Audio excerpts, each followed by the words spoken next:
What is going on, everybody? It is a rainy one here in South Florida, but I wanted to make this video because I wanted to show you guys a couple of very simple saltwater aquariums. They are older tanks, they look great, and they've been up for years now. Now the first one is a very simple setup. I want to kind of go over the filtration and the setup with you guys, so let's go inside and take a look. All right, so I'm here doing the service, and this is just kind of letting you guys know that saltwater aquariums don't have to be hard, they don't have to be difficult in order to have success. This is a very simple setup. So this is your basic, I think this is like a 4-foot tank, nothing too big. And just take a look. I mean, we got some hammer corals here that are doing great. They're actually growing so much that they're breaking off and they're seeding the bottom here. This started with one colony, and over the years, he's just getting more and more. Same thing with this hammer colony over here, the toxic hammer. That's actually grown even more. You can see it broke off and there's more there. And some paligrandus over here, gorgonian. Now there's some mushrooms also. Now I want to add more to this tank, and we will in the future, but it's doing really, really good. You can see how clean the sand is. The rock is pretty clean. It does have some areas where there's some algae. You need to add more cleanup crew, but for a tank that's been up for over a decade, and set up kind of the old school way, his tank looks really, really good. You got a leather coral right there. I do want to add some more leathers in here, maybe some zoas, but I mean, just for a simple tank, you know, no fancy gadgets or anything like that, it's doing pretty well. You can see the Colombian shark right there. That's pretty cool. And let's take a look at the filtration. So again, when I stress simple, this is about as simple as you can get. Now, anybody who's been in this hobby or around this hobby long enough knows how old these stump styles are. This is old school, but he's had success, right? So if it ain't broke, why fix it? I think down the road we will upgrade it, but for now, this is working just fine. We just got the tank really dialed in good, so he's having success, but it's old school style. So what happens is the water goes into the overflow, right? Goes through the teeth, goes down here. There's one pipe, and that pipe leads to here. This, open it up here, is filter floss. So it filters out any particulates in the water. And then it goes through some bioballs, which helps with denitrification. Goes into the bottom, just a return pump. Goes back up, spits out the top, right? Very simple setup. 2 pipes, that's it. One intake, one outtake. And then we added recently an ATO, so an automatic top off for this tank, to keep the salinity levels good. Before that, he was just manually pouring it in. I do think down the road there will be an upgrade to this filtration system, but there's other things that are more pressing going on. So that's something that will be in the future. Now we take a look at the other side. Now these fish have been in here for over 10 years as well. He's had these for a long time, and they're still hanging on here. Clownfish, and if anybody who's ever kept them knows how durable they are. And yes, these are 2 different species of clownfish, and they get along I mean, for the most part. You know, there's gonna be a little bit of chasing away, but they're not killing each other. They've been in this tank for a long time. So they grew up together and they seem to be doing well. But I mean, look at the coralline algae growing on the rock. Healthy system. And I'm really looking forward to getting more corals in this tank, because the ones that are in here are doing great. And this is after we just broke this tank down and moved it. They had to get the floors done, so we had to break this tank down, move it in the bathroom, and then set it back up. So it went through some stress, but it's finally dialed back in and it looks great. Now, let's go over the lights real quick before we leave this tank, because I want to show you guys, look, 2 AI primes, but probably equal about 450 bucks or something like that for both these lights. But they're responsible for powering this whole tank, just 2 of them. That's not bad to be able to power a tank this size. 2 little AI primes, it does its job. Obviously the corals are doing fine. But yeah, there's a setup that's really simple. You don't have to go all crazy. I know a lot of people get intimidated with all the filtration and what do I have to do. There's 2 pipes here, folks. You can do it. You don't have to necessarily have this sump. You can have a more intricate sump, a bigger sump, which I would suggest for sure. I would recommend, but you know, this is a very simple setup. And then I think he has a power head that you can get from Amazon for crazy cheap. That's over here on the side, which will probably, which is working right now. So, you know, so there it is. So let's go ahead on to our next tank. All right, here we are at the next tank. I'm at the customer's house. And one thing that I want to start with this aquarium is This tank is close to 20 years old. Might be even a little bit more than that. The actual like setup and everything. This is a very old tank. This was actually in a high school back in the early, I think 2000s, like mid 2000s. This was in a high school and they were kind of using it in the science room, kind of learning about ecosystems and saltwater aquariums there. And then the teacher had retired and then asked one of the students if they wanted the aquarium. And they said, yeah, you know, for sure. You know, they loved working on it, so they brought it to their house. And now they had that exact aquarium that was set up in the early 2000s here at their house. Pretty much the same setup.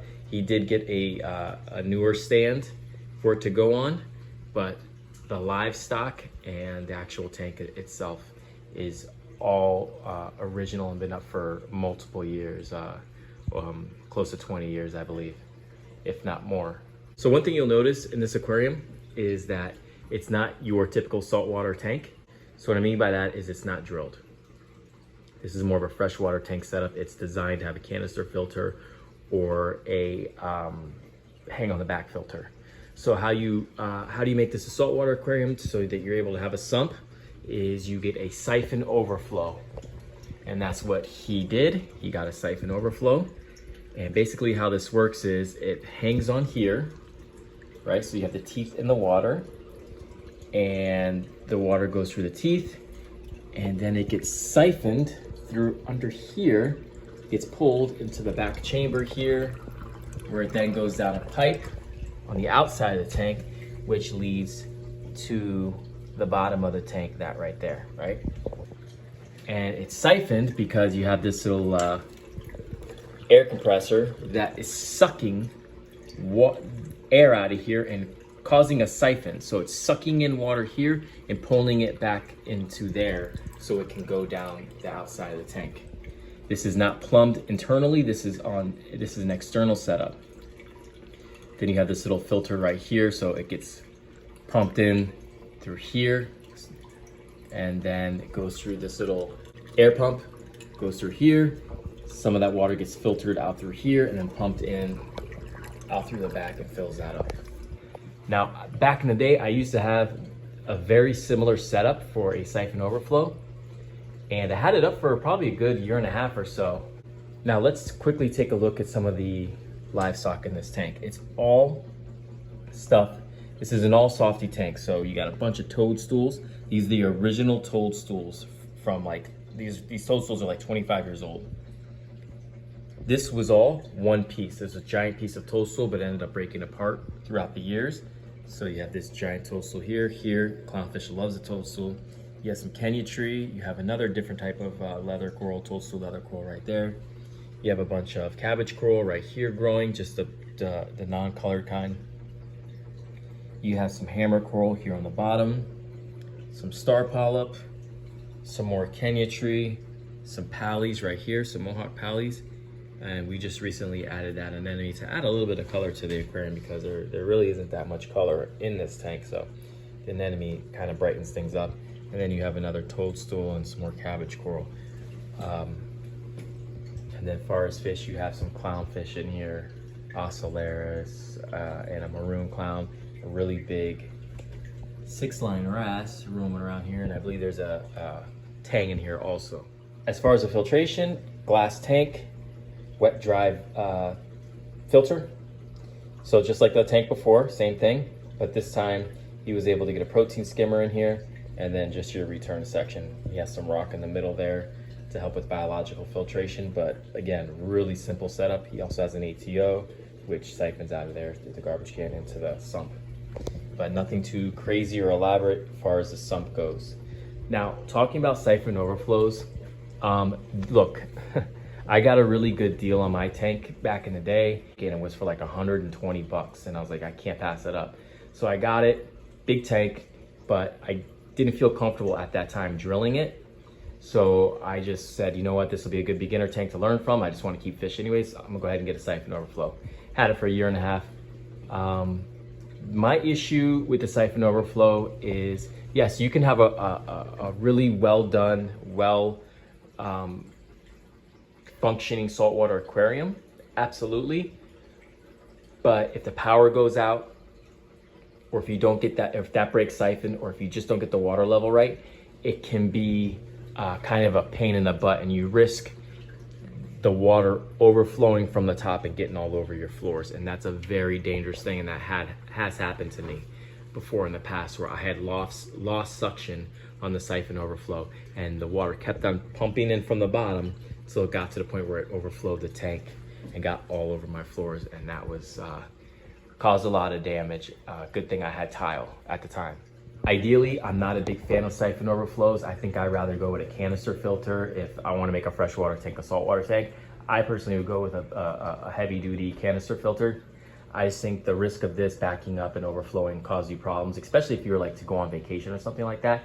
It would give me too much anxiety, and that's partially why I got rid of my siphon overflow, just because it was bringing me too much anxiety, and I had multiple spills because I lost suction, and it wasn't worth the risk anymore. And then, so I eventually got rid of mine. But this one has yet to have a problem, knock on wood, and it's running fine for him. Again, if you're able to be on your game and you're able to watch this, there's nothing wrong with a siphon overflow, especially with a smaller tank.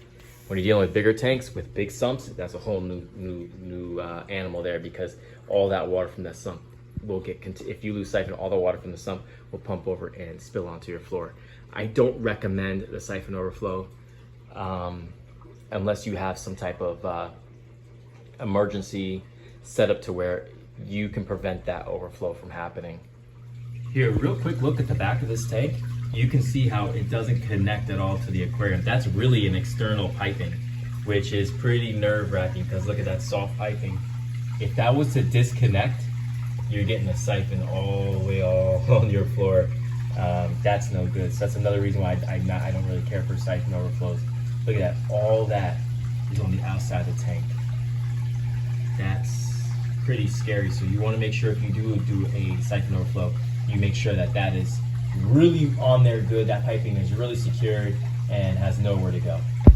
As I'm filling up this aquarium right now, I have to be very careful to go slow, because I can only go as fast as this siphon overflow can take. So you can see where the water level is inching very close to overflowing. Another sketchy thing about siphon overflows. But I don't want to sound, all bad about the siphon overflow. Look, the anemone's doing great. This tank is doing great. All the corals in here are growing, and they're all big and multiplying, so that's a good sign that this tank is healthy. I had a siphon overflow in my tank. Granted, it was bigger than this. Maybe even you could do two of them, so if one loses siphon, you have the other one as backup for water to go into. But mine did great for years. I had mine for, like I said, for a year and a half, and it was my tank looked unbelievable. All my corals were growing, so it can definitely get you to where you want to go and get you a nice saltwater tank. But I think long term, I would find a drill tank, and I would find a proper saltwater aquarium. All right, guys, so that's it for me today. Let me know what you think down in the comments about the siphon overflow. Is it worth having? Have you had it before? Did you have any issues with it? I would love to hear from anybody like myself who had one in the past. All right, guys, have a good one. See you next time.